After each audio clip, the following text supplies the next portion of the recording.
के सेशन से। And yes, आज कमिटमेंट डे भी है।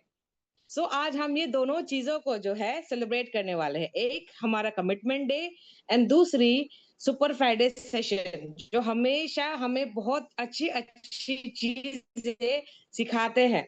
सो आई जस्ट रिक्वेस्ट, हमारे बीच जितने भी लोग हैं, जितने भी मेंबर्स हैं, हमारे घर के जितने भी फीमेल्स हैं, यानी कि आपके वाइफ, आपकी बेटी, माँ बहन जो भी है, सबको लेके इस सेशन को जो है अटेंड करें, क्योंकि इसमें हम बहुत कुछ चीजें ऐसे सीखते हैं सिर्फ महिलाओं के लिए, जो बहुत ही फायदेमंद होता है। एंड मैंने हमेशा ये देखा है, सुपर फ्राइडे का सेशन जब भी होता है, हम एवरी फ्राइडे कुछ ना कुछ अलग अलग ही सीखते हैं। आज वाला सेशन पिछले वाले से अलग होता है, फिर दूसरी वाली सेशन और अलग होती है, मतलब नई नई लर्निंग्स हम सीखते हैं। सो आप सभी अपने घर के फीमेल्स को लेके बैठे। So let's start. हमारे बीच आज हमारे स्पीकर सर इस्फाकुर रहमान भी आ चुके हैं। सो वेलकम सर, आज के हमारे सुपर फ्राइडे सेशन में। एंड सर, क्योंकि आज कमिटमेंट डे है, सो हम छोटा सा कमिटमेंट डे के ऊपर आप क्या कहना चाहते हैं सर? हम छोटा सा आपसे भी सुनना चाहते हैं। Thank you ma'am. Super Friday session में आप सभी का बहुत बहुत स्वागत है। और जैसे आपने कहा, आज कमिटमेंट डे है, तो सभी लोगों को मैं बधाई देना चाहता हूँ कि हमने इस दिन को 3 तारीख को as a commitment day organisation ने इसको पिक किया है। और ये हमारी तरफ से किसी भी डिस्ट्रीब्यूटर के ऊपर में कोई इम्पल्शन नहीं है, बट एक जिम्मेदार डिस्ट्रीब्यूटर होने के नाते हम अपने लिए प्रोडक्ट्स ज़रूर लें। हम अपने कंज्यूमर्स के लिए, क्लाइंट्स के लिए, आपके कस्टमर्स के लिए, अपनी टीमों के लिए भी प्रोडक्ट अवेलेबल कराएं, अपने माँ बाप के लिए प्रोडक्ट अवेलेबल कराएं। साथ में ये महीने का शुरुआत है, इस दिन आप अपनी टीम के अचीवर्स को कॉन्ग्रेचुलेट करें, उनको बधाई दें, और साथ में उनके लिए इस महीने की बिजनेस की गाइडलाइंस, गोल प्लानिंग भी करके दें। सो कमिटमेंट डे एक जिम्मेदारी का दिन है। Being a direct selling professional, हम सब की जिम्मेदारी है। हम advance nutraceutical, anti ageing, holistic wellness के साथ काम करते हैं, तो हम अपना स्वास्थ्य का ध्यान रखें। हम अपने प्रोडक्ट्स को, और ये 500 बीबी के लिए नहीं है, ये हमारी हेल्थ की रिक्वायरमेंट्स के लिए हैं, मेरे पेरेंट्स की प्रोडक्ट्स के लिए है, मेरे बच्चों के लिए, मेरे घर में जो महिलाएं हैं, मेरे क्लाइंट्स, उन सब के प्रोडक्ट्स मैं ऑन टाइम अवेलेबल करा पाऊँ। साथ में जिन लोगों को मैंने रिक्रूट किया, जो मेरे टीम के साथ जुड़े हैं, उनको भी मैं एक बार बताऊं कि आप भी अपने लिए, अपने प्रोडक्ट, अपने क्लाइंट्स के लिए प्रोडक्ट ले जाएं। साथ में इस महीना आप कैसे बेहतरीन काम कर सकते हैं, उसके बारे में भी आप टीम को बताएं। सो कमिटमेंट डे की बधाई हो, और एज ए रिस्पॉन्सिबल डिस्ट्रीब्यूटर आप भी अपना कमिटमेंट को फुलफिल करें। अवत जी यू मैम। जी, thank you so much sir. So हम सब ने सुना, कमिटमेंट डे 500 बीवी का नहीं होता है। हम सब ये सोचते हैं कि हमें कमिटमेंट डे आ गया मतलब सबके आईडी पे 500 बीवी हो जाना है, लेकिन ये एक जिम्मेदारी है जो हमें हर डिस्ट्रीब्यूटर हमें निभाना है, अपने कस्टमर्स के लिए, अपने फैमिली के लिए, जो हमारे कंज्यूमर्स है उनके लिए, और खुद जो हम यूज करते हैं पूरे मंथ, उसके लिए है। सो सर, आज का सेशन जो है हम स्टार्ट करते हैं। हमने आज का, क्योंकि फीमेल हाइजीन को लेके हमने ये ज्यादा वो रखा है, हाईलाइटेड वही है। सो मैं आपसे एक पहला सवाल करना चाहूंगी कि ऐसे जो मेजर चैलेंजेस है अभी, स्पेशली उन फीमेल्स में, या फिर मैं बच्ची बोलूंगी, जो लगभग 15 टू 18 या 20 के बीच में होता है, क्योंकि यहाँ पे ही उनका चेंजेस आता है। तो बहुत सारे दिक्कतें हमें ये देखने को मिला है अपने घर की बेटियों में। सो सर, क्या आप हमें बता सकते हैं कि हम ये किस तरीके से इस चीज को, क्योंकि ये तो होना है, दैट्स नेचुरल, किस तरीके से हम इसको डील करें, क्योंकि हम सब भी माताएं हैं, मेरे घर में भी बच्ची है, 16 साल की है। सो इसको किस तरीके से हम डील करें, और एस्टोनिया वन ये कहाँ तक हमें मदद कर सकती है? ये बहुत इंपॉर्टेंट सवाल है आज के टाइम पे, और थोड़ा सा दुख का भी बात है कि बहुत सारे पेरेंट्स को, घर के लोगों को ये नहीं पता होता है कि जो बच्चियां इस उम्र में होती है, 15 साल से ले लो, 14 साल से 20 साल के एज ग्रुप में जो लेडीज होती हैं, जो बेटियां होती हैं, हमारे बच्चे होते हैं, हमारे सिस्टर्स होते हैं, उनके साथ एक बहुत बड़ा बदलाव होता है। उनके लाइफ में एक बहुत बड़ा चेंज आता है। इसको आप प्यूबर्टी कह सकते हैं, एडोलेसेंस कह सकते हैं, यानी वो वयस्क होती हैं, जवान होती हैं। और ये सिर्फ उम्र का फर्क नहीं है, इसमें हार्मोनल चेंजेस होते हैं, साइकोलॉजिकल चेंजेस होते हैं, फिजियोलॉजिकल चेंजेस होते हैं, इमोशनल चेंजेस होते हैं। और ये सारे जो बदलाव हैं जरूरी हैं, और ये सही तरह से अगर इन बदलाव को अडॉप्ट नहीं किया गया हमारी सेहत को नुकसान भी दे सकती है। सबसे इम्पोर्टेंट, इस एज में हमारी सिस्टर्स को, बेटियों को, बहनों को पीरियड आना शुरू होता है। ये फीमेल की जिंदगी के हर एक महीने में 4-5 दिन का ये एक पीरियड रहता है जिसको मेंस्ट्रुएशन हम कहते हैं। यह फर्टिलिटी की प्रतीक है, और इस पीरियड के दौरान पेन होता है, डिस्कम्फर्ट होता है, स्ट्रेस होता है, डिप्रेशन होता है, मूड स्विंग होता है, पेट दर्द होते हैं, क्रैम्स आते हैं, भूख लगना, खाना खाने में भी बदलाव होते हैं, उनका एपेटाइट लॉस होता है, नींद भी गड़बड़ होती है, इरिटेबिलिटी होती है, और बहुत ज्यादा गुस्सा भी आ सकती है। और ये सारे बदलाव हर महिला की पीरियड के दौरान होता है। यकीन मानिए सारे जेंट्स कि ये आसान नहीं है। दिस इज समथिंग, अब उनको होता है तो वो मान लेते हैं, अदरवाइज ये आसान नहीं है, इट्स ए पेनफुल टाइम, और ये 4-5 दिन तक होता है। दूसरा, इंडियन एवरेज फीमेल में, ज्यादातर फीमेल्स में खून की कमी है, न्यूट्रिशन की डेफिशिएंसी है, खास करके आयरन, कैल्शियम, विटामिन B12 और विटामिन D3। इन विटामिन की कमी के कारण, आयरन की कमी के कारण और पीरियड के दौरान ब्लीडिंग के कारण उनको हमेशा आयरन डेफिशिएंसी रहता है, जिसके कारण भी गुस्सा ज्यादा आता है, बॉडी में कमजोरी होती है, और ये लॉन्ग टाइम में नुकसान करती है। उसके अलावा ये वो एज है जहाँ पे स्कूल, कॉलेज, दोस्त, बाहर घूमना, ये सारे अच्छे लगने लगते हैं। इसके लिए भी हम उन बेटियों को जिम्मेदार नहीं मान सकते, क्योंकि इसी एज में कुछ ऐसे हॉर्मोन्स हमारे बॉडी में बनते हैं जिससे हमारी excitement, emotional stress, emotional excitement, दोस्त, खुशियाँ, घूमना फिरना नेचुरल हमें अच्छा लगने लगता है। हर चीज के लिए हमारे इमोशनल सेंटिमेंट बहुत ज्यादा होती है इस उम्र में। अब मैंने लास्ट सेशन में हमने एक बार बात किया था, जैसे इंसान की ब्रेन की ग्रोथ होती है, ब्रेन के 2-4 अलग अलग हिस्से होते हैं, इनफैक्ट बहुत सारे हिस्से होते हैं। दो स्पेशल हिस्सों की बात करेंगे। एक हिस्सा है जो आपको सही गलत समझाएगा, एक हिस्सा है जो इमोशन को कंट्रोल करती है।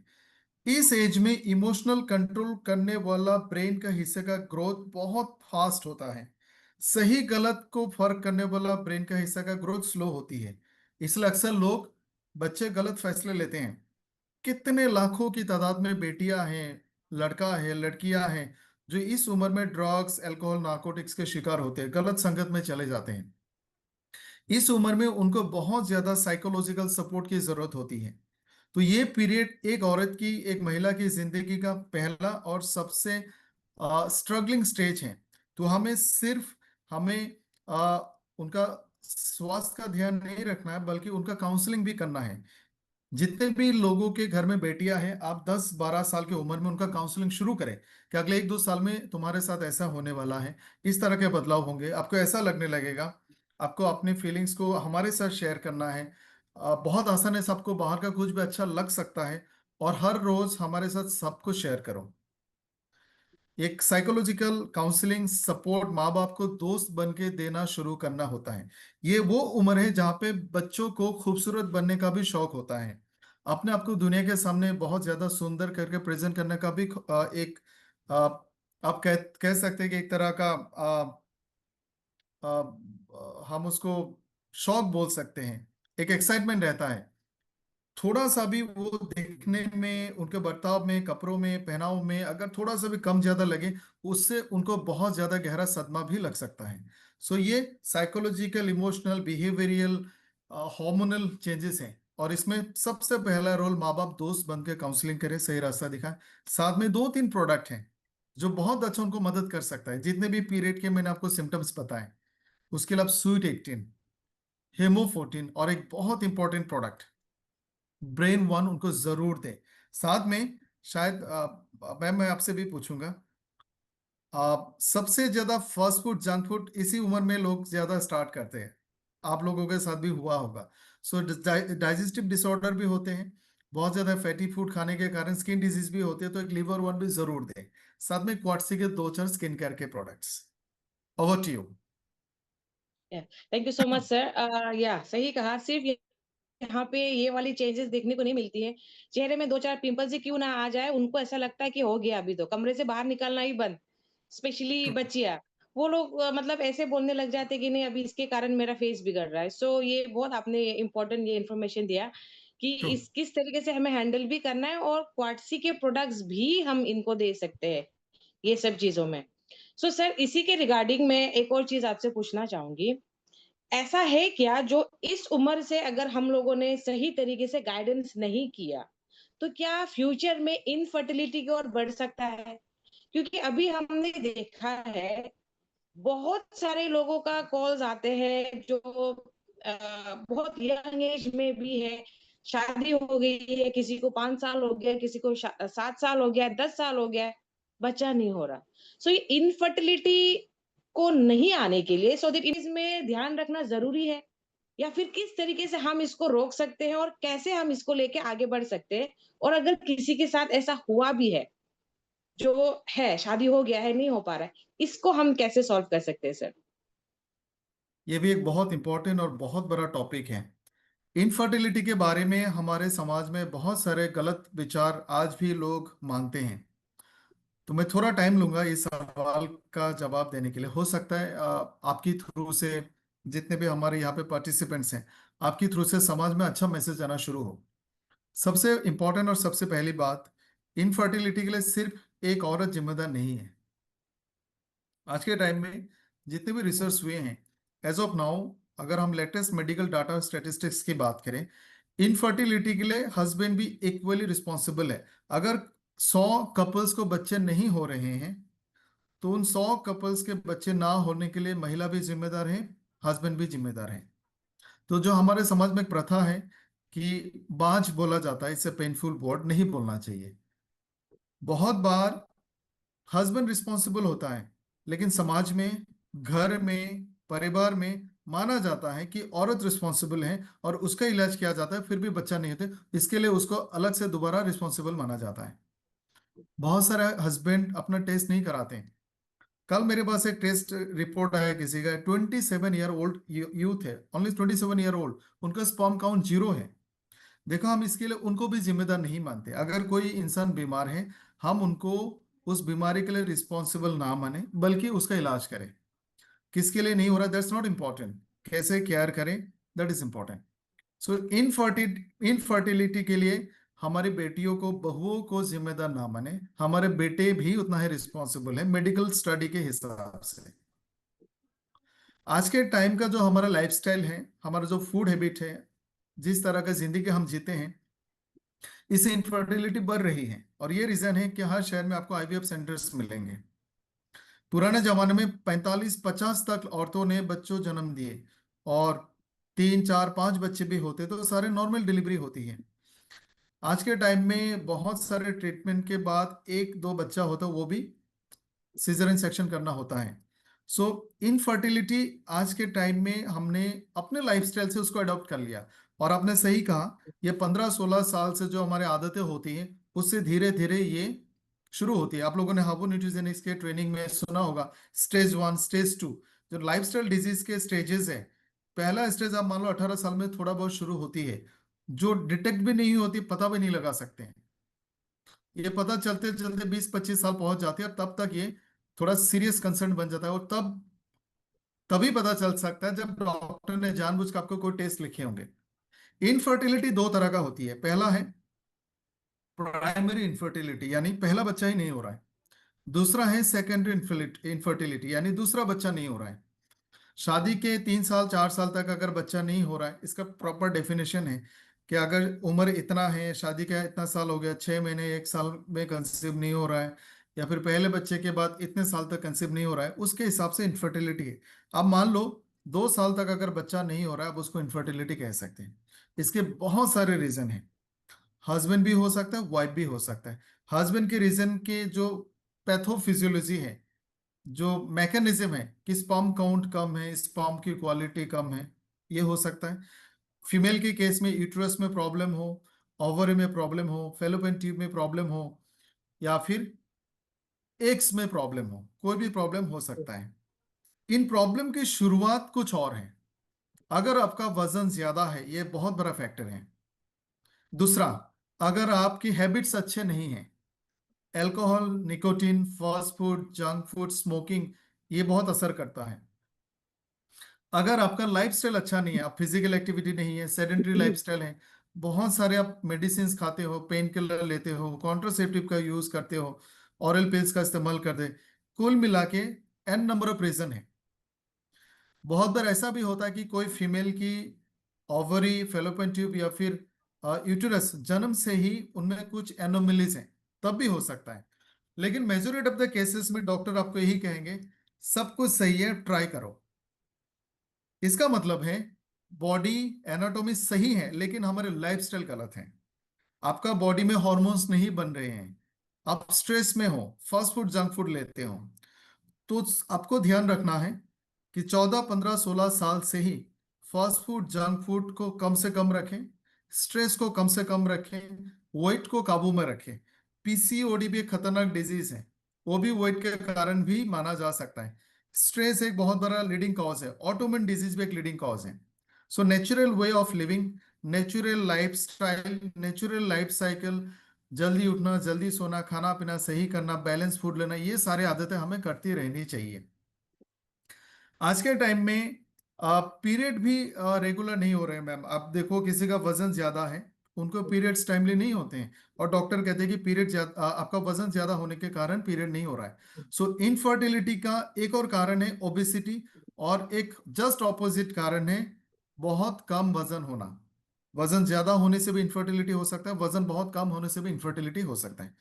अब सोल्यूशन पे आते हैं। जी। पहला सोल्यूशन, मैं पूछना चाहूंगा सबसे, या फिर आप अपने आप से पूछो। मान लेते हैं हमारी बेटी है, 25 साल की उम्र है, शादी का 4 साल हो गया, बच्चे नहीं हो रहे, और उसके ससुराल वाले, समाज वाले उसको बाज बोलते हैं, उसको ताने मारते हैं। I believe you can feel the pen.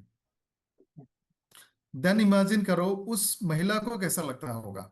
Stress, tension, depression, बहुत बार बहुत सारे लेडीज ने सुसाइड भी अटेम्प्ट किया, और हमारे समाज में ये इजाजत भी नहीं देते हम उनको कि खुल के बात करें कि इनका भी टेस्ट कराओ, वो बोल भी नहीं सकते।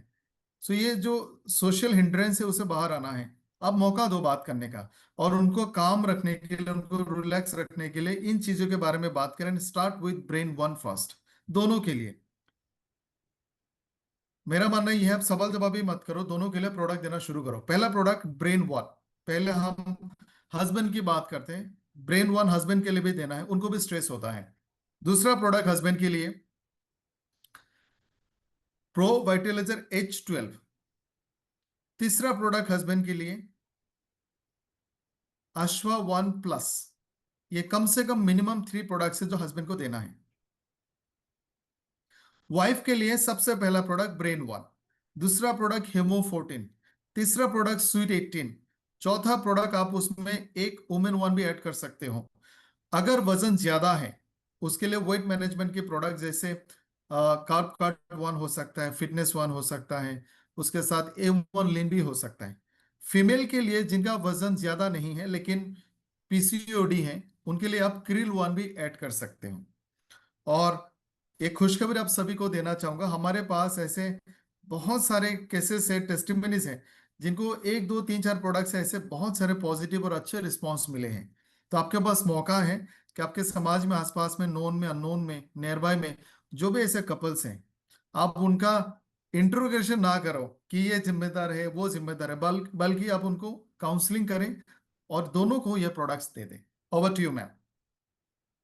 Thank you so much sir. इसी के रिलेटेड एक और सवाल है, जैसे आपने बहुत क्लियरली हमें समझा दिया कि क्या देना है, कैसे करना है। पीसीओडी है तो क्रिल देना है। सर अभी हमने देखा है कि ज्यादातर फीमेल्स में वेट गेन है, और बहुत सारे लोगों को थायराइड भी है। तो उसमें सिर्फ अगर हम थायरो वन ऐड कर दे तो हो गया हमारा काम, इसी लिस्ट में ही, फॉर द फीमेल। बिल्कुल। ये चीज में थोड़ा सा बोलना रह गया। थायराइड हार्मोन का कम होना भी एक फैक्टर है जिससे इनफर्टिलिटी होती है। आ, पिछले कुछ सालों तक हम लोग बीमारियों को जो क्लासिफिकेशन करते थे, पहला क्राइटेरिया था कम्युनिकेबल डिजीज, इन्फेक्शन वाले बीमारी, जैसे कोविड होता था, measles, mumps, rubella, viral fever, pneumonia, tuberculosis, chicken pox etcetera, ये सारे कम्युनिकेबल डिजीजेस जो बैक्टीरिया से होता था, उन बीमारी को हमने कंट्रोल कर दिया। उसके बाद जो सेकेंड लेयर ऑफ डिजीज आए, जो अभी चल रहा है, ये है non communicable disease, lifestyle disorder, diabetes, heart की बीमारी, कैंसर, ओबेसिटी एक्सेट्रा। एक तीसरी बीमारी भी बहुत तेजी से बढ़ रही है और यह सबसे खतरनाक है, यह है ऑटो इम्यून डिसऑर्डर। डायबिटीज का, थायराइड का पहले हम कारण मानते थे आपके इंसुलिन कम है, थायराइड हार्मोन नहीं बन रहा है, आपने आयोडीन नहीं खाया तो आपको थायराइड की बीमारी हो रही है, हाइपोथायराइडिज्म, हाइपरथायराइडिज्म। अब एक नया बीमारी आया, ग्रेव्स डिजीज कहते हैं हम, क्रोन्स डिजीज कहते हैं, हाशिमोटो डिजीज कहते हैं। ये भी हाइपो और हाइपरथायराइडिज्म है, लेकिन ये ऑटोइम्यून के कारण होता है। सो थायराइड एक डिसाइडिंग फैक्टर है जहां पे इनफर्टिलिटी हो सकता है और दूसरे बीमारियां भी हो सकता है। तो किसी को भी अगर थायराइड की प्रॉब्लम है तो इन प्रोडक्ट्स के साथ आप थायराइड 1 भी ऐड कर सकते हैं। Sir over to you ma'am. आप जवाब देते जा रहे हैं और मुझे ना एक एक ऐसे याद भी आ रहा है, जैसे एक दो केसेस लोग मेरे पास भी है, मेरे खुद वेरी वेल नोन बहन की तरह ही है, उनको डायबिटीज है। सो एक दो बार कंसीव होता है, फिर मिसकैरेज हो जाता है। तो ये डायबिटीज को ही एक हम मेजर ये मानेंगे, या फिर हमारे ही इसमें ही प्रॉब्लम है, या फिर problem is there in the female और it's because of the diabetic?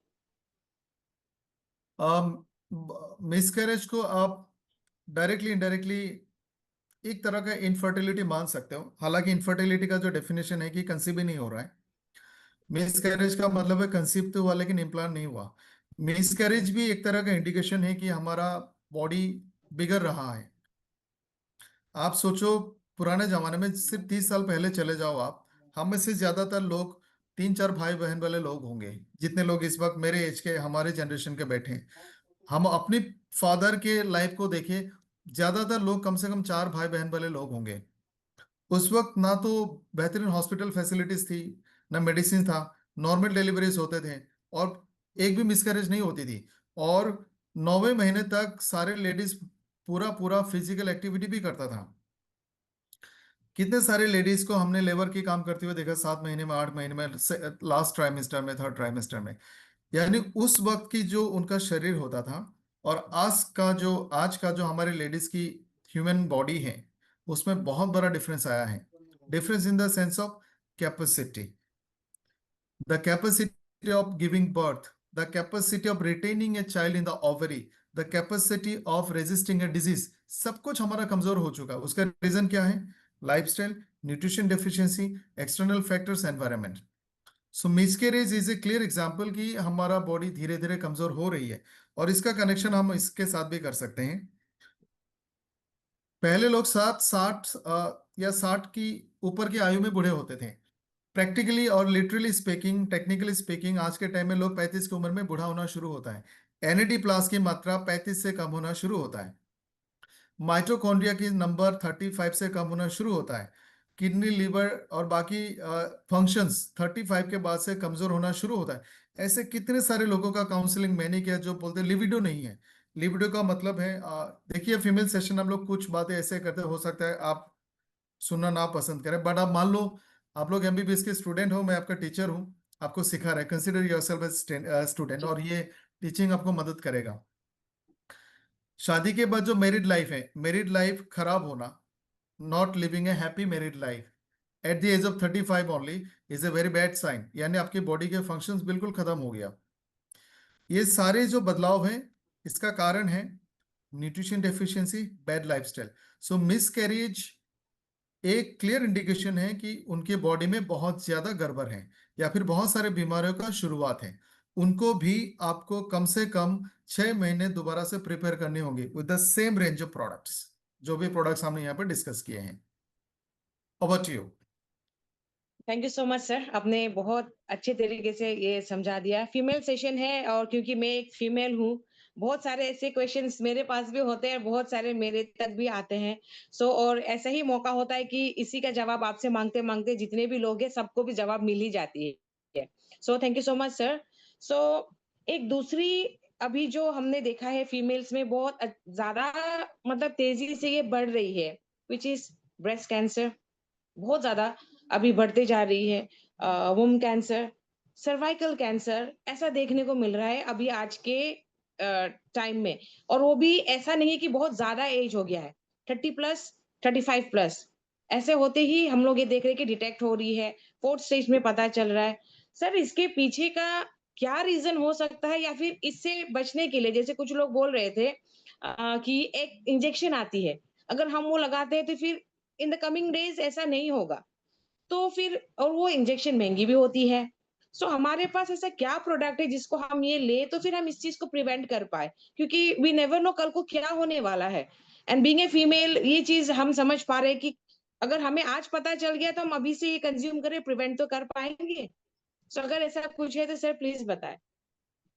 ये भी बहुत अच्छा सवाल आपने पूछा। कैंसर, ये इस टॉपिक के बारे में हमें बात करनी चाहिए। मैं आपको कुछ स्टैटिस्टिक्स भी दिखाऊंगा। कैंसर एक खतरनाक बीमारी है, और ये इसलिए खतरनाक है कि अगर एक बार किसी को कैंसर हो गया, आप ऑलमोस्ट ये मान सकते हो कि ये आपके जिंदगी में वापस दोबारा तीसरी बार चौथी बार जरूर आएगा। और ये आसान नहीं है। कैंसर इंडिया में सबसे ज्यादा होती है after America and China. Cancer एक ऐसी खतरनाक बीमारी है जो बहुत आसानी से डिटेक्ट भी नहीं होती, और लोगों के पास इसकी अवेयरनेस भी नहीं है। मैं आपको कुछ स्टैटिस्टिक्स दिखाना चाहूंगा, उसके बाद हम इसके बारे में बात करेंगे।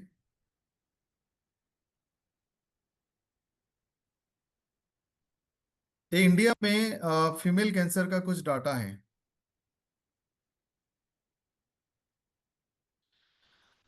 2022 में हर 1 लाख पॉपुलेशन में करीब करीब 200 लोगों को कैंसर डायग्नोसिस होती थी। ग्लोबल है ये। और उसमें 212 जेंट्स होते थे और 186 फीमेल होती थी, अगर हम नंबर्स ले लें। से 212 186 ऑलमोस्ट 400। 400 अगर कैंसर डिटेक्ट होते हैं तो उसमें से 212 मेल हैं और 186 फीमेल हैं। कैंसर फीमेल्स में सबसे ज्यादा कॉमन है breast, cervical and ovarian cancer.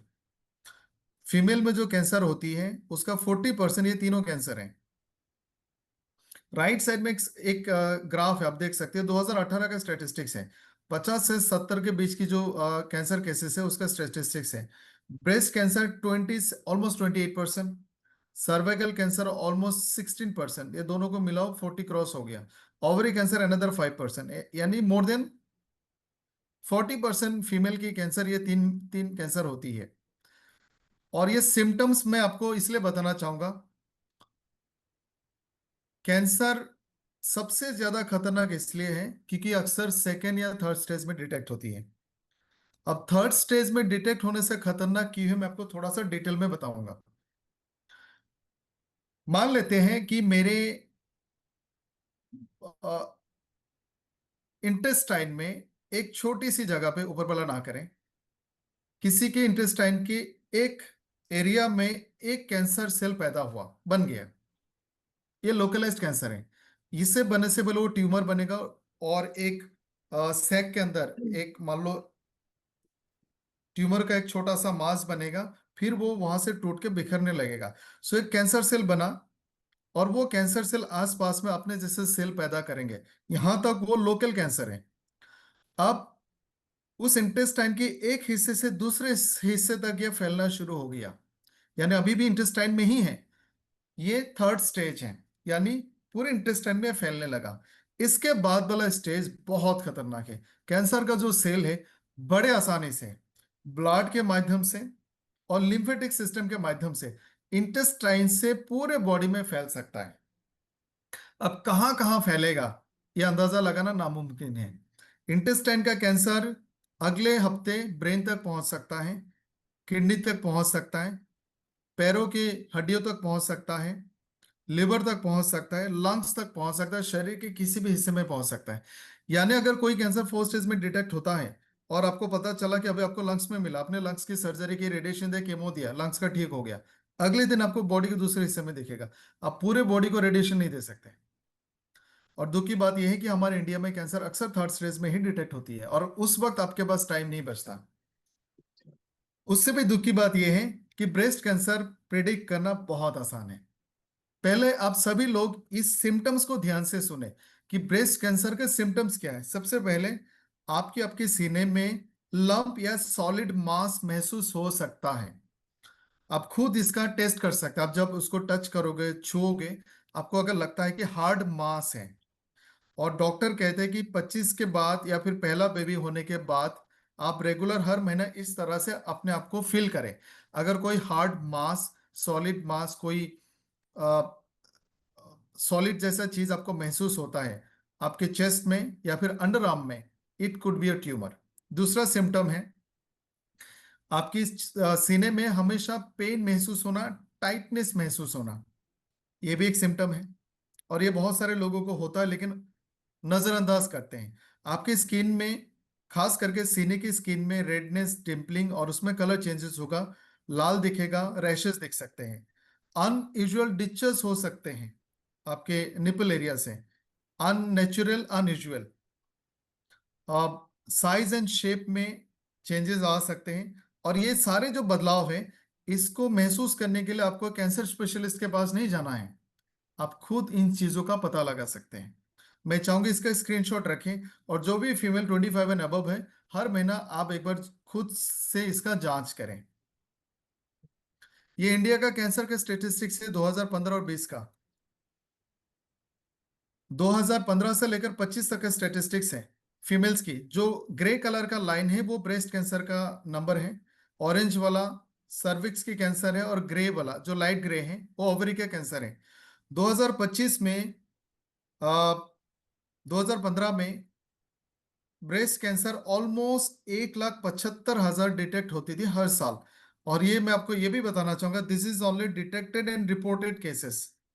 इससे भी ज्यादा केसेस अनरिपोर्टेड है, अनडिटेक्टेड है।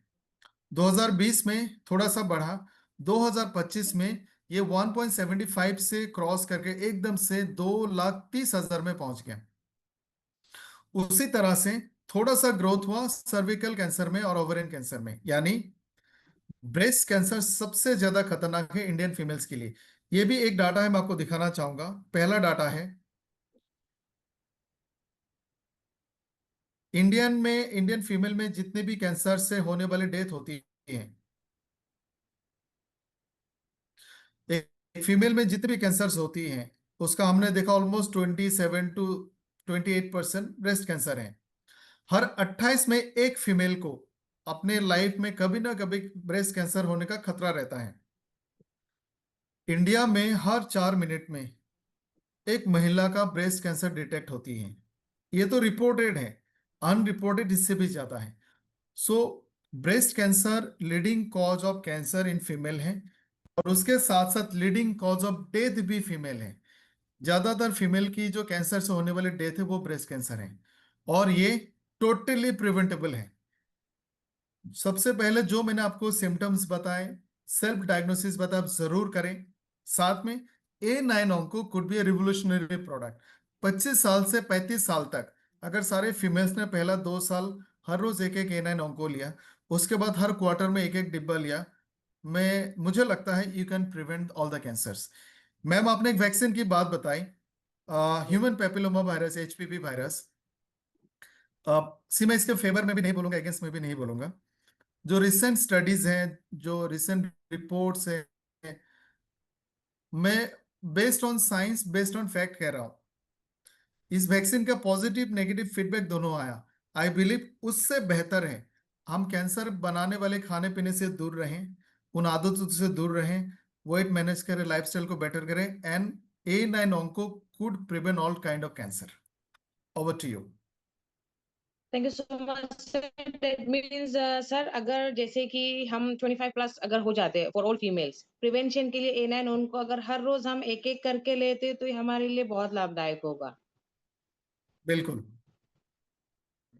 उसके साथ ओके। साथ एक और चीज बेनिफिट देगी, जैसे हमने थोड़ी देर पहले कहा, ऑटोइम्यून डिजीज आजकल बहुत बहुत ज्यादा है। अगर आपको बहुत ज्यादा एलर्जी होती है, बहुत ज्यादा स्किन के रैशेज आती हैं, एक्जिमा, सोरियासिस, ऑटोइम्यून डिजीज होती है, ये साइन है कि आपका बॉडी के इम्यून सिस्टम आपके खिलाफ काम कर रहा है, वो आप पे ही हमला कर रहा है। एनएन ओंको एक बेहतरीन इम्यूनो मॉड्यूलेटर है। इससे आप ऑटोइम्यून डिजीज को भी रोक सकते हैं, सो कैंसर एंड ऑटोइम्यून डिजीज, और इसके साथ साथ सेल की लाइफ को भी ऑप्टिमाइज करता है। तो ये बहुत अलग अलग तरीके से आपको मदद करेगा, not only cancer but in many form. Thank you, over to you. Thank you so much sir. इतना थैंक यू, इतना डिटेल में आपने समझाया। और यस, ये सब चीजें हम फेस भी करते हैं, लेकिन कभी कभी ऐसा हो जाता है कि हम किससे पूछे और एग्जैक्ट इन्फॉर्मेशन भी नहीं मिलती है। और जिस तरीके से आपने समझाया इतना सरल भाषा में, मुझे लगता है हम सबको ये समझ में आ गई है। सर, इसी तरीके से मेरे पास और भी एक और सवाल है, जो आजकल इसको डिजीज ही बोलेंगे। 30+ होते ही हमने देखा है फीमेल्स को बैक पेन होना, घुटनों में पेन होना, चलने में दिक्कत आना, ऑस्टियोपेनिया है, किसी को ऑस्टियोपोरोसिस है या कोई ऑस्टियोआर्थराइटिस है, अलग-अलग है। लेकिन सर मैं सच बोलूँ ना, तो पहले मुझे भी समझ में नहीं आती थी कि ये बड़ी-बड़ी ये बीमारियाँ भी है। मैं ऐसे सोचती थी कि ठीक है, कैल्शियम का एक टैबलेट ले लिया एंड हो गया। बट ये आगे चल के इतना खतरनाक हो जाता है, फिर कभी-कभी तो ये नी को ट्रांसप्लांट करो। कभी कहते हैं यहाँ पे जाकर के आपको ऑपरेशन करा के आपका स्पाइन में ऑपरेशन करना है। ना जाने कितनी ऐसी बड़ी-बड़ी बीमारियाँ हो रही है, जो छोटी-मोटी चीज़ से ही हो रही है आई बिलीव। सो इसको हम कैसे प्रिवेंट करें, और ऐसे में हम हमारा एस्टोनिया 1 का हर्बो न्यूट्रीजेनिक्स का कौन-सा प्रोडक्ट ले सकते हैं? ये भी बहुत इंपॉर्टेंट सवाल है। ट्रीटमेंट से पहले, प्रोडक्ट से पहले, तीन चीजों के बारे में बताऊंगा। कैल्शियम हमारी बॉडी में क्या काम करता है, कैसे रहता है, और ये कब कम होना शुरू होता है, और उसको क्या कहा जाता है। हमारे बॉडी में कैल्शियम का बहुत सारा रोल है, मैं आपको थोड़ा सा दिखाना भी चाहूंगा। और हमारे बॉडी को कैल्शियम से जितना फायदा होता है, उसका 99% कैल्शियम हड्डियों में रहता है।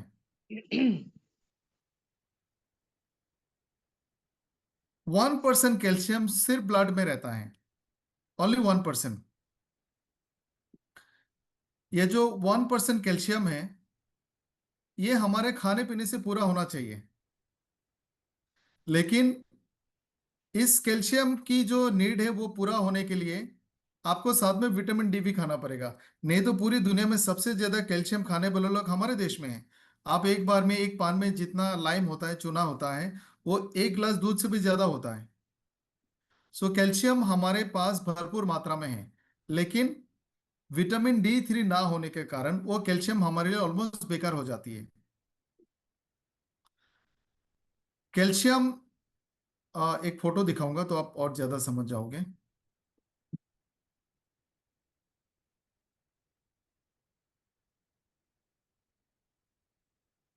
Just 1 minute.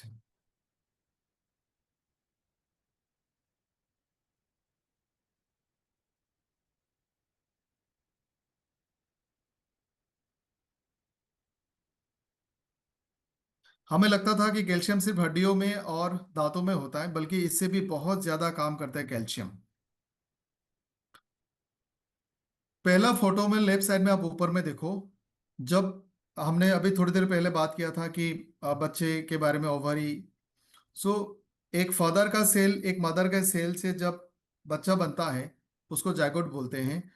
तो उस जायगोट से बच्चा बनना, डेवलप होना, उस वक्त से कैल्शियम की जरूरत होती है। स्पर्म को अगर एक मेम्ब्रेन को पेनिट्रेट करके, एक स्पर्म जब एक एक को पेनिट्रेट करके अंदर जाता है, तब से कैल्शियम की जरूरत होती है। उसके बाद जब वो जायगोट बना और वो जायगोट बड़ा होगा, एक सेल से दो, दो से चार, और धीरे धीरे बेबी बड़ा होगा, उस ग्रोथ के लिए भी कैल्शियम चाहिए। ये जो एक फोटो और आप देख रहे हो, ये हार्ट है, लंग्स है, किडनी है, लिवर है। ये जो ग्रो होता है बच्चों के शरीर में, हर एक ऑर्गन की ग्रोथ के लिए भी कैल्शियम चाहिए। राइट साइड के फोटो में ऊपर में देखो, फिजियोलॉजिकल प्रोसेस। हड्डियों के लिए चाहिए, ब्लड क्लॉट होने के लिए चाहिए, ब्रेन में नर्व कंडक्शन के लिए चाहिए, मसल कॉन्ट्रैक्शन के लिए चाहिए, हार्ट के मसल पंप होने के लिए चाहिए, मूवमेंट के लिए चाहिए। जब बच्चा बड़ा होता है, उसके स्पाइनल कॉर्ड, उसके ब्रेन, ब्रेन के पार्ट्स, इन सारे चीजों की ग्रोथ एंड डेवलपमेंट के लिए कैल्शियम चाहिए। ये कैल्शियम हमारे खाने से मिलना चाहिए। जब ब्लड में 1% कैल्शियम कम होने लगता है, तो बॉडी क्या करेगा? हड्डियों में जो 99% कैल्शियम जमा है वो से धीरे धीरे कैल्शियम निकलना शुरू करता है, और इस प्रोसेस को कहते हैं ऑस्टियोपिनिया, यानी आपकी हड्डियों में से कैल्शियम कम होना शुरू हो गया। जब ये कैल्शियम थोड़ा ज्यादा मात्रा में कम हो गया हड्डियों में से, उसको बोला जाता है ऑस्टियोपोरोसिस। जब ये और ज्यादा कम हो जाएगा, इसको बोला जाता है आर्थराइटिस। एक गिलास दूध में जितना कैल्शियम नहीं होता है, उससे ज्यादा कैल्शियम एक पान में होता है चूना के साथ, लेकिन इसको एब्जॉर्ब करने के लिए विटामिन D3 हम नहीं लेते। यानी इंडिया में सीवियर केसेस ऑफ कैल्शियम मिलता है। अब इसका कनेक्शन मेनोपॉज के साथ भी है। मेनोपॉज में दो हार्मोन की उत्पादन बंद हो जाती है, एस्ट्रोजन एंड प्रोजेस्टेरोन। ये हार्मोन डायरेक्टली हड्डियों को मजबूत रखने का काम करती है। ये हार्मोन बंद हो गया मतलब हड्डियों में कैल्शियम डिपॉजिट कम होगा, हड्डियां कमजोर होने लगेंगी। तो मेनोपॉज के बाद ऑलमोस्ट 50% फीमेल को ऑस्टियोपोरोसिस होती है, और 33% महिलाओं को ऑस्टियो आर्थराइटिस होती है। अब आर्थराइटिस के बारे में थोड़ा और डिटेल में बताऊंगा। एग्जांपल लेते हैं, हमारे घुटनों का जॉइंट है। दो हड्डी नीचे होता है, एक हड्डी ऊपर होता है। ऊपर वाला हड्डी का नाम है फीमर, नीचे दोनों हड्डियों का नाम है टिबिया फिबुला। अब ऊपर और नीचे दोनों हड्डियों के ऊपर में एक कवर भी होता है, प्रोटेक्टिव कैप होता है, जैसे नाक का सॉफ्ट हड्डी, उसको कार्टिलेज कहा जाता है। और वो जॉइंट्स एक कैप्सूल के अंदर में बंद रहता है, और वहां पे एक जेल होता है, लुब्रिकेटिंग एजेंट, उसको कहा जाता है साइनोवियल फ्लूइड। कैल्शियम की कमी के कारण, या फिर दूसरे न्यूट्रिशन डेफिशिएंसी कमी के कारण, या फिर वजन ज्यादा होने के कारण, या फिर हमारे इंडियन फीमेल का जो लाइफस्टाइल है कि आप पूरा दिन काम करो, खड़े रहो, बैठे रहो, कुकिंग, झाड़ू पोछा, कपड़े धोना, इन गलत पोजीशन के कारण भी आपको जॉइंट्स में स्ट्रेन होता है। साइनोवियल फ्लूइड कम होने लगता है, कार्टिलेज डैमेज होने लगता है, हड्डियां फ्रैक्चर होने लगती है। यह है ऑस्टियो आर्थराइटिस। इसका विपरीत दूसरा केस भी होता है, रिउमेटॉइड आर्थराइटिस। आपका इम्यून सिस्टम पागल हो गया, उसको नहीं पता दोस्त कौन है दुश्मन कौन है, वो खुद के जोड़ों पे हमला करता है। वो भी कैल्शियम की कमी के कारण होता है। Immune system autoimmune disease calcium के डेफिशिएंसी से होता है।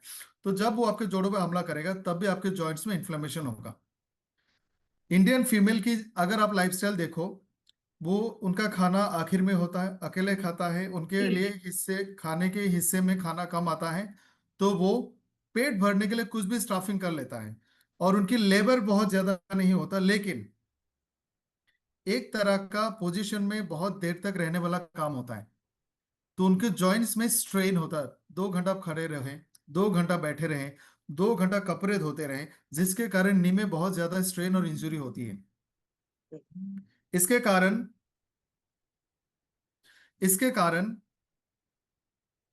जॉइंट्स में डैमेजेस, ऑस्टियोआर्थराइटिस, रिमोटेड आर्थराइटिस शुरू होती है।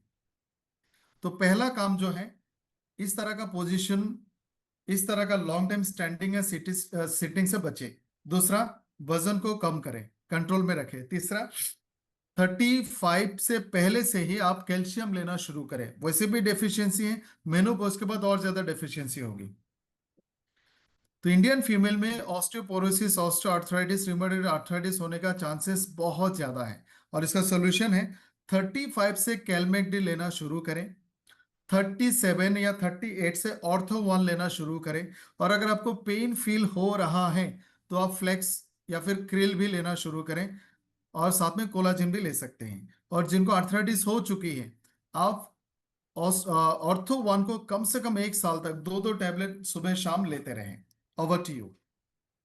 Okay, thank you so much sir. Since आप 40+ की बात कर रहे हैं, तो आपसे एक दो सवाल मैं भी पूछ ही लूंगी।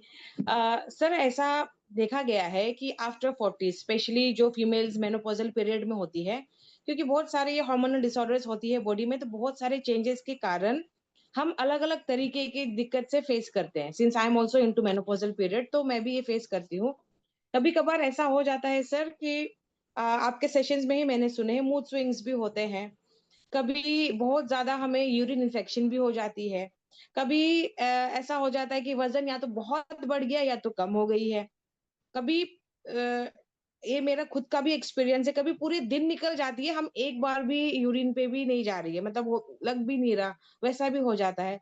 सो अभी किस किस का दवा खाऊं समझ नहीं आता, but when someone is into 40 in this period, ऐसा कौन सा हमारा प्रोडक्ट है जो ये हर चीज से डील करने में मदद करेगा? क्योंकि specially we females and specially in India, ज्यादातर जैसे आपने कहा, लास्ट में बचा तो खाया, है तो मिला, नहीं है तो कोई बात नहीं, चलेगा, वैसा होता है। तो ऐसा कौन सा न्यूट्रिशन हमें लेना चाहिए कि अगर डेली हमने एक मील भी अगर स्किप कर दिया, तो भी उससे वो जो है हमारे बॉडी में न्यूट्रिशन भरपूर मिलेगी? ये भी इम्पोर्टेंट सवाल है। मेनोपॉज के बारे में बहुत सारे लोगों को नहीं पता। अभी टाइम भी कम है, मैं बहुत डिटेल में नहीं जाऊंगा। मेनोपॉज एक फीमेल की लाइफ में वो स्टेज है जो सबसे ज्यादा खतरनाक है। प्यूबर्टी होना, पीरियड्स आना, कंसीव करना, डिलीवरी देना, डिलीवरी करना, ये सारे जो स्टेजेस हैं, ये आप सह लेते हो, आप इसको ओवरकम करते हो। मेनोपॉज वाला जो पार्ट है वो उससे भी खतरनाक होती है, क्योंकि इसमें बहुत ज्यादा साइकोलॉजिकल चेंजेस भी आते हैं, ब्रेन के फंक्शंस में बदलाव आते हैं, हार्मोनल इम्बैलेंसेस होती है। और आपने जो सवाल पूछा उसका पूरा वर्ड टू वर्ड अगर मैं आंसर दूं, पहला और सबसे जरूरी चीज, और ये 40 साल में शुरू नहीं करना है बल्कि शादी के बाद से शुरू करना है, सबसे पहला रूल, घर के सारे लोग हर बार साथ में खाना खाएं, ताकि एक Yeah. महिला के लाइफ में जो हर रोज 1200 किलो कैलोरी का कार्बोहाइड्रेट कम जाती है, वो मुसीबत दूर हो जाएगा। एक फीमेल जो लास्ट में अकेले खाती है सुख दुख के साथ, कभी कॉम्प्रोमाइज भी कर लेती है, आलस से कभी बनाती भी नहीं है, वो मुसीबत से लोग बाहर आएंगे, न्यूट्रिशन डेफिशिएंसी का चांसेस कम हो जाएंगे। पहला रूल, घर के सारे लोग साथ में खाना खाएं। ब्रेकफास्ट लंच डिनर प्लीज साथ में करें, आपको भी अच्छा लगेगा, जिन्होंने आपके लिए इतना मेहनत से खाना बनाया उनको भी अच्छा लगेगा। और थोड़ा सा एक कदम आगे जाके, खाना अगर बुरा बना है तो कुछ ना बोले, अगर अच्छा बना है तो थैंक यू जरूर बोले, इससे भी उनकी साइकोलॉजिकल फायदा होगा। दूसरा, 38 से अमेजिंग 40 स्टार्ट करें, उसी वक्त से या फिर उससे पहले से ही कैलमेक स्टार्ट करें। और सबसे जरूरी इस एज में ब्रेन वन, ये तीन प्रोडक्ट को हर हाल में रखना है। अमेजिंग 40, कैलमेक डी, ब्रेन वन, साथ में डाइजेशन बाकी फंक्शंस भी थोड़ा सा इधर उधर होता है, एसबीडी से एक लिवर, उन पे आप साथ में ले सकते हैं, बट ये तीन प्रोडक्ट वेरी वेरी इंपॉर्टेंट, जो सारे न्यूट्रिशन डेफिशिएंसी को फुलफिल करेगा। Over to you ma'am. Thank you so much sir. Time भी कम है, फिर भी मैं आपसे एक लास्ट सवाल करना चाहूंगी। हमारे डेली के लाइफ में, specially for females after marriage, शादी के बाद, क्योंकि हम घर पे ही बहुत ज्यादा बिजी हो जाते हैं, घर बच्चे करके, ऐसे छोटी छोटी ऐसा डेली अपना ऐसा कौन सा हैबिट हम बनाए जिससे हम खुद के सेहत के लिए कुछ तो कंट्रीब्यूशन कर पाए? क्योंकि नहीं करते ज्यादातर लोग, इवन हम भी नहीं करते थे, अनलेस की कोई बड़ा बीमारी ना हो, डॉक्टर के पास ना पहुंचो, हम अपने लिए नहीं सोचते। सो ऐसा कौन सा हैबिट हम अपनाए कि सो दैट इन फ्यूचर हम इन सब चीजों से बचे? फीमेल्स के लिए एक बहुत बड़ा डिसाइडिंग फैक्टर होता है हाइजीन। फीमेल्स को मोस्ट ऑफ द टाइम ज्यादा चांस होता है कि आपको यूरिनरी ट्रैक्ट में इंफेक्शन हो, आपकी रिप्रोडक्टिव ऑर्गन की पीएच बदल जाए, उसका माइक्रोबायोटा बदल जाए, उसमें हार्मफुल बैक्टीरिया आ जाए।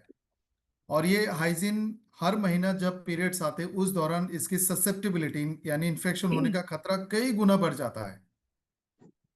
आपको सुन के सारे लोगों को जान के हैरानी होगी, इंडिया जितने लोगों को लिकोरिया होती है उसका पहला कारण है अनहाइजीनिक प्रैक्टिसेस। वॉशरूम जाने के बाद द वे ऑफ वॉशिंग, नाखून, द डायरेक्शन ऑफ हैंड, इससे ही ज्यादातर लोगों को लिकोरिया होती है। और बहुत सारे लोगों को ये भी नहीं पता लिकोरिया के ट्रीटमेंट सिर्फ वाइफ का करने से नहीं होगा।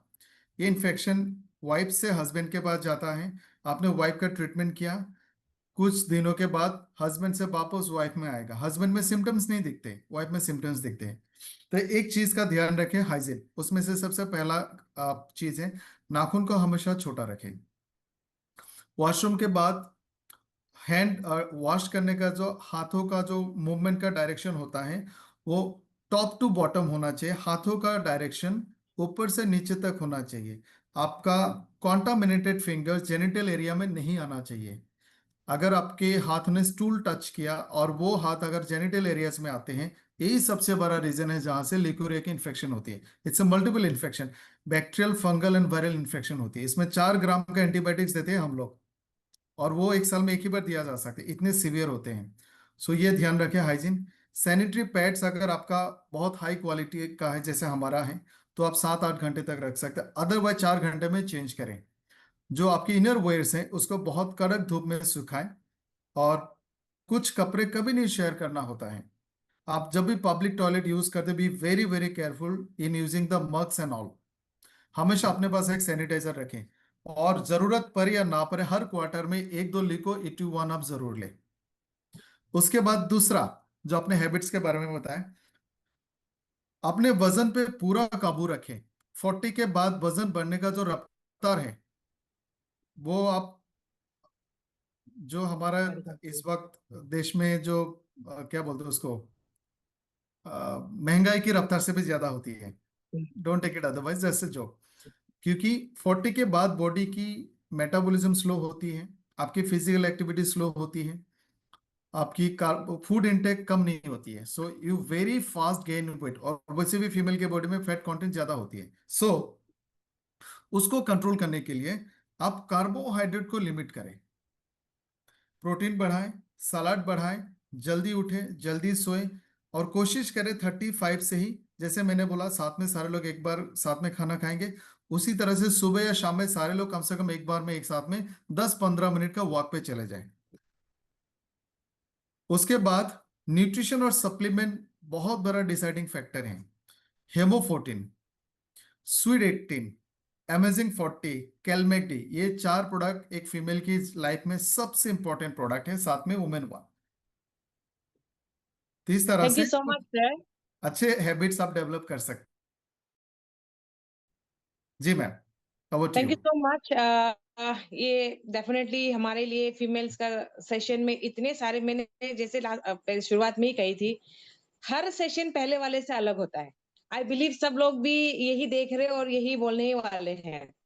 सो किसी के पास अगर कोई सवाल है किसी भी रिलेटेड, अगर मैंने कुछ मिस कर गया है तो आप लोग सवाल को पूछ सकते हैं। अपना हैंड रेस करें तो हम वो सवाल आपसे लेंगे।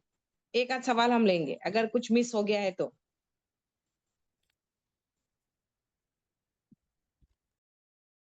आप बॉक्स में भी कर अब सकते हैं, मैसेज डाल सकते हैं। चैट बॉक्स में डाल सकते हैं आप लोग, कोई भी सवाल है तो हम इसका जवाब देंगे। सर है, रहते रहते कोई भी सवाल आ रहा है तो अगर आप पूछेंगे तो इसी के साथ हम सबको भी जवाब मिल जाएगी। आप लोग एक चैट बॉक्स में डाल सकते हैं। एक बिना सवाल वाला जवाब मैं देना चाहूंगा, और मैं चाहूंगा सारे जेंट्स इस बात को माने। एक मैरिड फीमेल की लाइफ में जितनी बीमारियां या फिर हेल्थ चैलेंजेस आते हैं, आप प्लीज इस बात को माने कि उसके लिए कम से कम 50% जो जिम्मेदारी है वो घर के दूसरे लोग हैं। हम उनको टाइम पे खाना नहीं देते, हम उनको रेस्ट नहीं देते, हम उनको जल्दी सोने नहीं देते, हम उनको छुट्टी भी नहीं देते, हम उनको न्यूट्रिशन भी नहीं देते, हम उनको पार्लर भी नहीं भेजते, हम उनके लिए बिना पूछे कॉस्मेटिक्स भी लेके नहीं आते। और उन्होंने ये मानना शुरू कर दिया क्योंकि उन्होंने अपने अपने माँ को ऐसे देखा, अपने आसपास में ऐसे देखा, खुद भी ऐसे करते, तो ये कहीं ना कहीं अपने बच्चों, जो बेटे हैं, वो भी यही सीखते हैं कि हमारा काम ही है, काम करो, किचन संभालो, घर संभालो, बाथरूम संभालो, घर की साफ सफाई करो। मेरे ख्याल से संडे इज ए संडे, उनको उस दिन उनको सारे काम का सब छुट्टी दे दो, बाहर खाना खाएं। हाँ, लेकिन बाहर का खाना भी हेल्दी खाएं, not fast food and junk food. एक दिन छुट्टी आप उनको दे दो, साथ में खाना खाना शुरू करो, बहुत बदलाव आपको दिखेगा। उनके बिना पूछे आप एक, अभी जो हमने लेके आए कोई भी एक, आप सीरम छोड़ो, आप डर्मासोल का 140 रुपए का फेस वॉश ही लाके दे दो, बहुत फर्क पड़ता है। एक सवाल आया, मैम प्रेगनेंसी में कौन सा प्रोडक्ट दे सकते हैं? ये अच्छा सवाल है। प्रेगनेंसी में सिर्फ 2 या 3 प्रोडक्ट दे सकते हैं। पहला है कैलमेक डी, दूसरा है हेमोफोर्टिन, तीसरा है वेगन वन प्रोटीन, और एक फ्लैक्स या फिर क्रिल दे सकते हैं। इसके अलावा कुछ भी ना दें। वैशाली जी ने पूछा है एंटी मुलेरियन हार्मोन बढ़ाने का क्या तरीका है? जो हमने इनफर्टिलिटी के लिए बताया वही प्रोडक्ट आप उनको दे सकते हैं। सो हमने बहुत सारे बात की। एक चीज मैं भी जानना चाहूंगा, क्योंकि जनरली मैंने ये सवाल पूछा नहीं है, ये जो सेशन हम करते हैं फीमेल स्पेसिफिक, क्या आप लोग मानते हैं, आप भी सारा मैम, कि इससे एक अच्छा कल्चर हम डेवलप कर रहे हैं? प्रोडक्ट लोग खरीदे यूज कर अलग बात है, लेकिन जिस तरह से हम बात को करते हैं, ये dignified way of addressing female health issues, जहां पे आज के समाज में सैनिटरी पैड भी लोग छुपा के लेके आते हैं, जहां में लोग पीरियड के बारे में खुल के बात करने की हिम्मत नहीं करते। आज भी हम उस समाज में रहते हैं जहां पे एक बेटी ये नहीं बोल सकते मुझे पीरियड में नहीं करूंगी, उसको ये आजादी नहीं है। कहीं ना कहीं हमने इन बीमारियों को इंस्पायर किया और हेल्दी लाइफस्टाइल को हमने डिस्पायर किया। तो यहाँ में इस तरह का सेशन आपको लगता है कि we are empowering the ladies, we are empowering the females, और साथ में जेंट्स भी, आप भी इस हेल्थ सिस्टम का बहुत बड़ा हिस्सा है। क्या इससे एक छोटा सा चेंज हम ला सकते हैं हमारे समाज में, हमारे घरों में? सर सच बोलूं ना तो मेरे बहुत सालों से मैं ये डायरेक्ट सेलिंग में हूँ। तब भी काम करते थे, प्रोडक्ट देते थे, ओके था। लेकिन ये एस्टोनिया वन का ना, ये मैंने एक बहुत खूबसूरत चीज देखी है, जो फीमेल्स को एक स्पेशल जगह दे के सिर्फ फीमेल्स के लिए ही बात करके किस तरीके से ट्रीट करना है वो भी आप बताते हैं। एंड बहुत खूबसूरत चीज सर, आपके ये सेशंस अभी 2-3 महीने से मेरे घर वाले भी देखते हैं। अभी भी मेरा पूरा family join, even my sisters also. So वो क्या होते हैं, उस चीज को ना वो लोग दूसरे फोन से रिकॉर्ड करते हैं, अगर हस्बैंड घर पे नहीं है तो, और सुनाते हैं कि देखो थैंक यू बोलना होता है। सो मतलब वो छोटी छोटी चीजें ना हम देख रहे हैं। आई बिलीव मैंने अभी यहाँ पे देखा 2-3 लोगों का वीडियो भी ऑन है।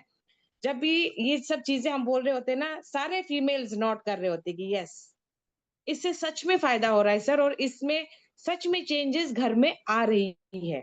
एंड हस्बैंड्स जो भी मेल डिस्ट्रीब्यूटर्स है, जो भी हमारे फेलो लीडर्स है, इतने सारे जो भी है सेशंस में, मुझे लगता है सर वो लोग भी अपनी घर की फीमेल्स को, लेडीज को, माँ बहन बेटी को जैसे जैसे आप बोल रहे हैं ना वैसे ट्रीट करते ही जा रहे हैं। मुझे लगता है वो लोग घर पे वेरी जाके नाइस। अमेजिंग 40 और स्वीट 18 का बॉटल खुद लेके आ रहे होते हैं और दे रहे होंगे। ये मैं मानती हूँ ऐसा हो रहा है, क्योंकि ये एक अच्छा आपने ना वो एक शुरू कर दिया है। मैं बोलूँ तो थोड़ा थोड़ा वो चेंज होते होते अभी मुझे लग रहा है बहुत अच्छा वो हो रहा है, चेंजेस आ रही है। एंड फीमेल सेशन में मैंने खुद ये महसूस किया है सर। दूसरे सेशन कैसा जाता है नहीं जाता है मैं मुझे नहीं पता, बट फ्राइडे सेशन में ना, फीमेल सेशन में मुझे ऐसा लगता है कि ये मेरे लिए है सेशन। और मैं आई बिलीव कि जितने भी फीमेल्स ज्वाइन होते हैं उनको भी ये खुशी मिलती होगी कि हमारे बारे में भी कोई बात कर रहा है, हमारे सोच के बारे में कोई बात कर रहा है, हम जिस दिक्कत से हम गुजरते इसके बारे में भी कोई बता रहा है, कोई सोल्यूशन भी दे रहा है। सो ये हमारे लिए बहुत खुशी की बात होती है सर। और ये मुझे लगता है ये इस चीज को अगर हम कंटिन्यू रखें तो 1 साल बाद 2 साल बाद तो मुझे ऐसा लगता है कि इतना खूबसूरत ये बन जाएगा। फिर मेल लीडर्स मुझे लगता है कि फीमेल्स को पहले बताएंगे और सारे फीमेल्स ही होंगे। कभी तो ऐसा होगा सर, सुपर फ्राइडे सेशन में पता चला मेल डिस्ट्रीब्यूटर्स फेलो लीडर्स दिख नहीं रहे और पूरा 1000-2000 पूरे फीमेल्स भरे, ऐसा भी होगा। इंपॉर्टेंस को हम समझ रहे हैं और ऐसा होने वाला है। So thank you so much sir ये इस चीज के लिए, for this super Friday session.